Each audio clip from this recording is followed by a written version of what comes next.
Hi welcome to దేవా exam practice YouTube channel. ఈ వీడియోలో అర్థమెటిక్స్ సంబంధించి 5 ప్రాక్టీస్ క్వశ్చన్స్ మనం డిస్కస్ చేయబోతున్నాము. దానిలో భాగంగా ఫస్ట్ క్వశ్చన్ చూస్తే కనుక ఇది ప్రాఫిట్ అండ్ లాస్ అనేటువంటి చాప్టర్ సంబంధించింది. A dealer sold 600 quintals of sugar at a profit of 7%. If a quintal of sugar cost him ₹1600, find the selling price. ఒక డీలరు 600 క్వింటాల పంచదారను 7% లాభానికి అమ్మెను. ఒక క్వింటా పంచదార ₹1600 అయితే అతని అమ్మకం ధర ఎంత? చూడండి ఒకసారి, మనకి సెల్లింగ్ ప్రైస్ అంటే అమ్మకం ధర గురించి చెప్పాడు. అది కూడా 600 క్వింటాల్స్ అని చెప్తున్నాడు. 600 క్వింటాల్ అమ్మడం జరిగింది. అయితే ఈ అమ్మకం కూడా ఎలా అమ్ముతున్నాడు అంటే 7% ప్రాఫిట్ తో సేల్ చేస్తున్నాడు. అంటే ప్రాఫిట్ గురించి కూడా మనకు చెప్పాడు.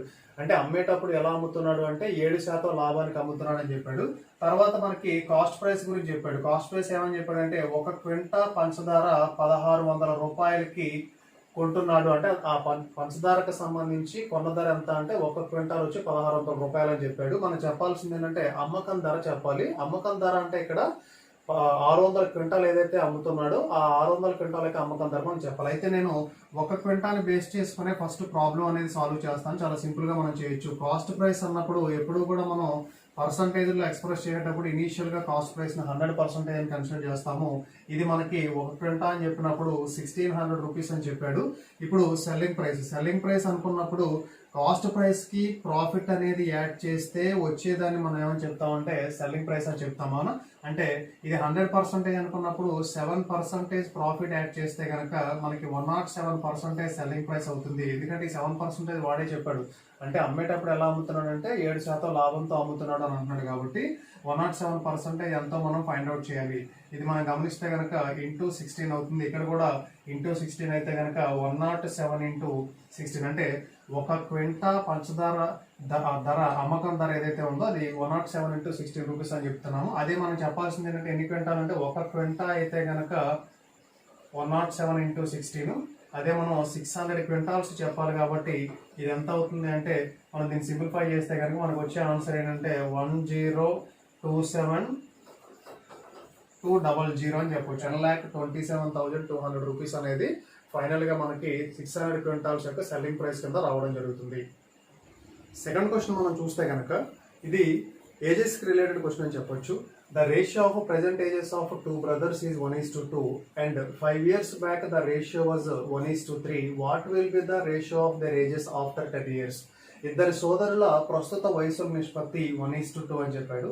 5 సంవత్సరాల క్రితం వారి వయసుల నిష్పత్తి 1:3గా ఉంది అని చెప్తున్నాడు.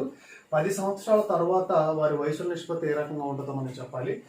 దీన్ని మనం సొల్యూషన్ అనేది చాలా సింపుల్ గా చేయొచ్చు. లాజికల్ గా మనం డిస్కస్ చేద్దాము. నెంబర్ ఆఫ్ అప్రోచెస్ ఉన్నప్పటికీ కూడా లాజికల్ గా ఎలా చేయొచ్చు అనేది ఒక అప్రోచ్ ద్వారా మనం క్లియర్ గా అర్థం చేసుకోవచ్చు. చూడండి ఒకసారి, ప్రెసెంట్ ఏజెస్ యొక్క రేషియో ఇచ్చాడు. 5 years బ్యాక్ వాళ్ళ యొక్క ఏజెస్ రేషియో ఏ రకంగా ఉంది అంటే 1:3గా ఉండేను అని చెప్తున్నాడు. ఇలా ఇచ్చినప్పుడు జనరల్ గా ఒక సింపుల్ ఎగ్జాంపుల్ ద్వారా మనం అర్థం చేసుకోవచ్చు. చూడండి ఒకసారి, 3:4 అని ప్రెసెంట్ ఏజెస్ ఉన్నప్పుడు ఒక 5 years బ్యాక్ అని తీసుకుంటే కనుక వాళ్ళ ఏజెస్ రేషియో ఎలా ఉందంటే 1:2గా ఉంది అని చెప్పాడు అనుకోండి. ఇప్పుడు చూడండి ఒకసారి, ఇక్కడ నుంచి ఇక్కడికి ఈ పర్సన్ యొక్క డిఫరెన్స్ అనేది అంటే ఎంత డిక్రీజ్ అవుతుందంటే 2 parts డిక్రీజ్ అవుతుంది. ఇక్కడ కూడా మనం తీసుకుంటే కనుక 2 parts డిక్రీజ్ అవుతుంది. చాలా క్లియర్ గా ఉంది. అంటే రేషియోలో సేమ్ టర్మ్స్ అనేవి డిక్రీజ్ అవుతుంది.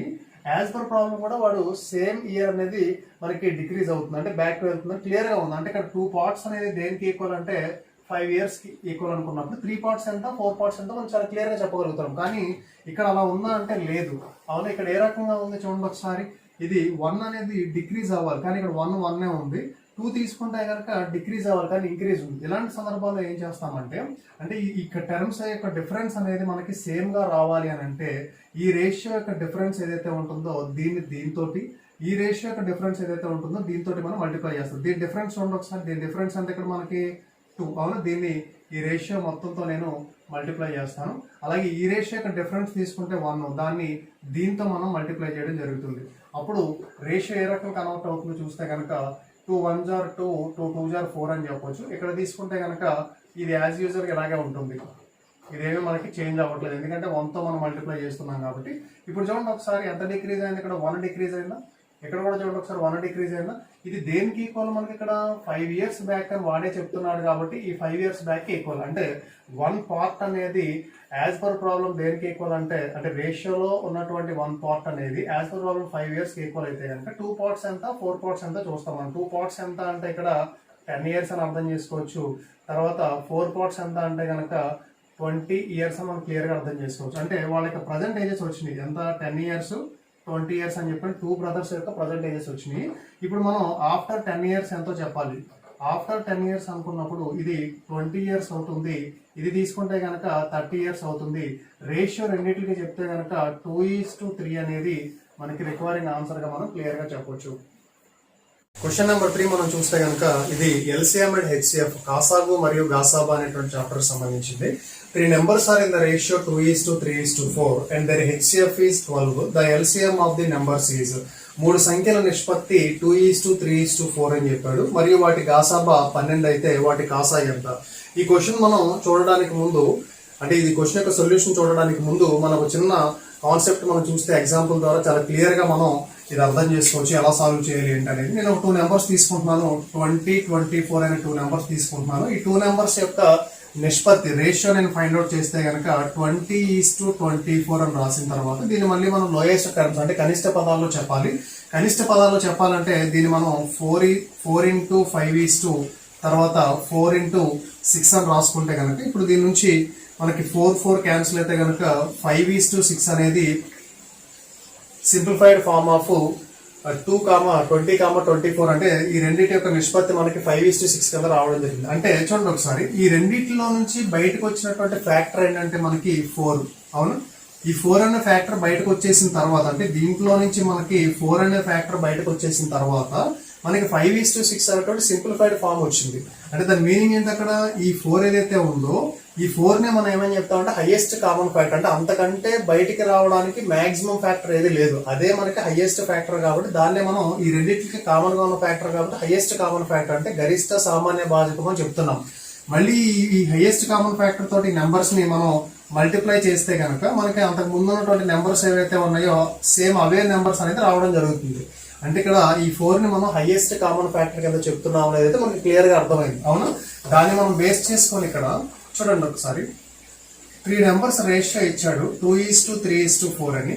ఈ 3 numbers యొక్క హైయెస్ట్ కామన్ ఫ్యాక్టర్ 12 అని చెప్తున్నాడు. అంటే 12 తోటి వీటిని మల్టిప్లై చేస్తే కనుక ఆటోమేటిక్ గా మనకి 3 numbers వస్తాయి అనేది అయితే మనకి క్లియర్ గా అర్థమైంది. అవును, అంటే 12:2 అనేది ఒక నెంబర్ వచ్చింది, 36 ఒక నెంబర్ వచ్చింది, తర్వాత 48 ఇది.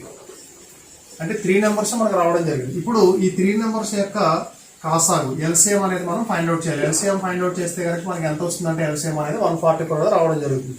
ఇది జనరల్ గా మనం కాన్సెప్ట్ అర్థం చేసుకొని ఏ రకంగా సాల్వ్ చేయాలంటే విషయాన్ని మనం అబ్జర్వ్ చేయడానికి. అలా కాకుండా మనం చాలా సింపుల్ గా ఈ క్వశ్చన్ ని సాల్వ్ చేయొచ్చు. ఎలాగా అంటే 3 numbers యొక్క రేషియో అనేది మనకి 2:3:4 అని ఇచ్చాడు. అంటే రేషియో ప్రకారంగా నెంబర్స్ ఏంటంటే 2, 3, 4 అని మనం అర్థం చేసుకుంటాం. అంటే యాజ్ పర్ రేషియో.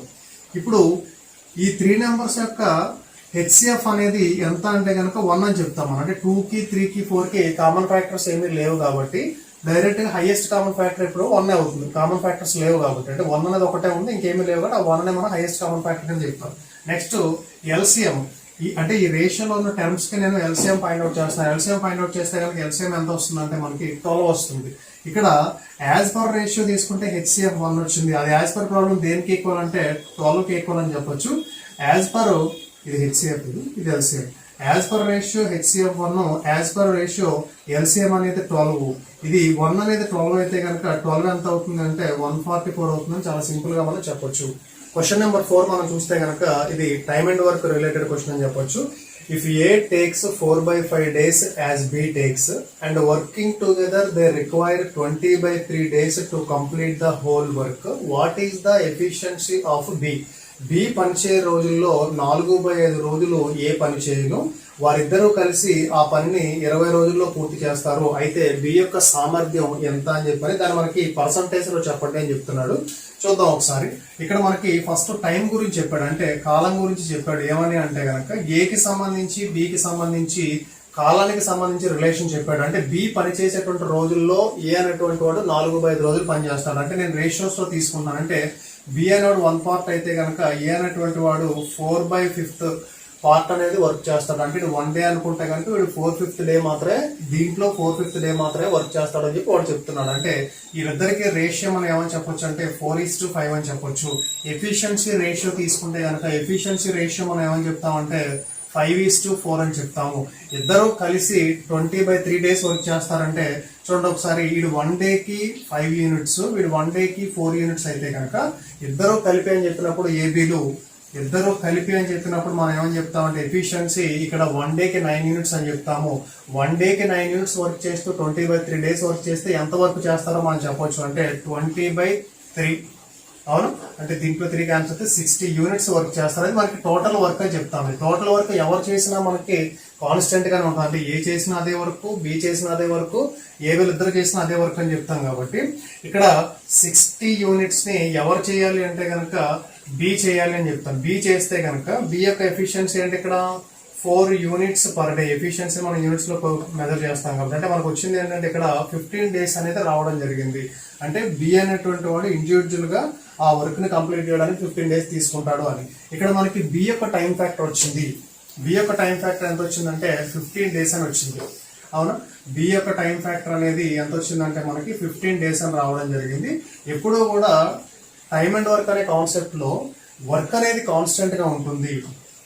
వర్క్ అనేది కాన్స్టెంట్ గా ఉన్నప్పుడు ఎప్పుడైతే వర్క్ అనేది constant factor time is inversely proportional to efficiency అని చెప్తాము, లేదా efficiency inversely proportional to time factor అని చెప్తాం మనం. దీన్ని బేస్ చేసుకున్నప్పుడు ఇక్కడ టైం ఫ్యాక్టర్ అనేది 15 డేస్ అయితే కనుక ఎఫిషియన్సీ ఏమవుతుందంటే 1/15 అవుతుంది. దీన్ని మనం పర్సంటేజ్ లో ఎక్స్ప్రెస్ చేయాలి. పర్సంటేజ్ లో ఎక్స్ప్రెస్ చేయాలంటే ఇంటూ 100 చేస్తాము. ఇంటూ 100 చేస్తే కనుక దీన్ని మనకి సింప్లిఫై చేస్తే వచ్చేది ఏంటంటే 6/2/3% అనేది మనకి ఆన్సర్ కింద రావడం జరుగుతుంది. ఇదే క్వశ్చన్ మనం చాలా సింపుల్ గా అంటే ఇందాక చేసినట్టుగా కొంచెం లెంతీ ప్రాసెస్ కాకుండా దాన్నే మనం సింపుల్ గా కూడా ప్రాబ్లమ్ సాల్వ్ చేసుకోవచ్చు. ఏబిఎల్ యొక్క టైమ్స్ రేషియో ఎంత అంటే 4:5 అని చెప్తాము. ఎఫిషియన్సీ రేషియో ఎంత అంటే 5:4 అని చెప్తాము. ఇద్దరు కలిపి టోటల్ ఎఫిషియన్సీ ఎంత అంటే మనం 9 పార్ట్స్ అని చెప్తాము. ఇది దేనికి ఈక్వల్ అంటే మనకి అంటే ఈ 9 ఎఫిషియన్సీ తోటి వాళ్ళు 20/3 డేస్ అనేది వర్క్ చేయడం జరుగుతుంది. అదే మనం 4 ఎఫిషియన్సీ ఎంతో మనం చెప్తే కనుక దీని నుంచి మనకి 15 డేస్ అనేది రావడం జరుగుతుంది. ఎందుకంటే ఇది డేస్ కాబట్టి. అంటే 9 ఎఫిషియన్సీతో 20/3 డేస్ చేస్తే కనుక 4 ఎఫిషియన్సీతో ఎన్ని డేస్ అంటే 15 డేస్ అని చెప్పొచ్చు. అంటే ఇది మనకి బి యొక్క టైం అనేది రావడం జరిగింది 15 డేస్ అని. ఇప్పుడు బి యొక్క ఎఫిషియన్సీ మనం ఫైండ్ అవుట్ చేస్తే కనుక ఎప్పుడు కూడా టైంకి ఇన్వర్స్ ఉంటుంది కాబట్టి 1/15 అని రాయొచ్చు. దీన్ని మనం పర్సంటేజ్ లో ఎక్స్ప్రెస్ చేయాలి కాబట్టి ఇంటూ 100 చేస్తే కనుక మనకు వచ్చే రిజల్ట్ ఏంటంటే 6/2/3% అనేది మనకి ఏదైతే క్వశ్చన్ అడుగుతున్నాడో అది ఆన్సర్ కింద మనం చెప్పొచ్చు. క్వశ్చన్ నెంబర్ 5 మనం చూస్తే కనుక ఇది పైప్స్ అండ్ సిస్టమ్స్, పంపులు మరియు తొట్టెలు అనేటువంటి చాప్టర్ సంబంధించింది. One pipe can fill a tank 3 times as fast as another pipe. If together the 2 pipes can fill the tank in 36 minutes, then the slower pipe alone will be able to fill the tank in. ఒక పంపు మరొక పంపు కంటే 3 రెట్ల వేగంతో ఒక tanker నింపును. రెండూ కలిసి ఆ tanker 36 నిమిషాల్లో నింపితే నెమ్మదిగా నింపు పంపు ఆ ట్యాంకర్ నింపడానికి పట్టేటువంటి సమయం అంతా మనం చెప్పాలి. అంటే మనకి 2 పైప్స్ కి సంబంధించి ఎఫిషియన్సీ అనేది ఇవ్వడం జరిగింది. ఫస్ట్ పైప్ సెకండ్ పైప్ అని తీసుకుంటే ఒక పంప్ అనేది మరో పంపు కంటే కూడా 3 రెట్ల వేగంతో పనిచేస్తుంది. 3 టైమ్స్ ఎఫిషియెంట్ గా వర్క్ చేస్తుంది అనుకున్నప్పుడు ఇది 1 అనుకుంటే కనుక దీన్ని మనం 3 టైమ్స్ అంటే 3 అవుతుంది. అంటే 3:1 అనేది ఎఫిషియన్సీ రేషియో వస్తుంది. ఈ రెండిట్లో కంటే టోటల్ ఎఫిషియన్సీ ఎంత అంటే మనం 4 పార్ట్స్ అని చెప్తాం ఇక్కడ. అంటే ఈ రెండు కలిసి 36 మినిట్స్ లో ఫిల్ చేస్తాయి అనుకున్నప్పుడు అంటే 4 ఎఫిషియన్సీతో 36 మినిట్స్ ఫిల్ చేస్తే కనుక 1 ఎఫిషియన్సీతో అంటే స్లోవర్ పైప్ అంటే ఏదైతే మనకి ఎఫిషియన్సీ తక్కువ ఉందో దాన్నే మనం స్లోవర్ పైప్ అని చెప్తాం ఇక్కడ. అంటే 1 ఎఫిషియన్సీతో మనం వర్క్ చేసినప్పుడు ఎంత టైం పడుతుంది అంటే ఇక్కడ 144 మినిట్స్ పడుతుందని మనం చాలా సింపుల్ గా అర్థం చేసుకోవచ్చు. ఇవి మనకి ఈ వీడియోకి సంబంధించి 5 అర్థమెటిక్ ప్రాక్టీస్ క్వశ్చన్స్. నెక్స్ట్ వీడియోలో మరో 5 అర్థమెటిక్ ప్రాక్టీస్ క్వశ్చన్స్ తో మనం మీట్ అవుతాం. Thank you very much.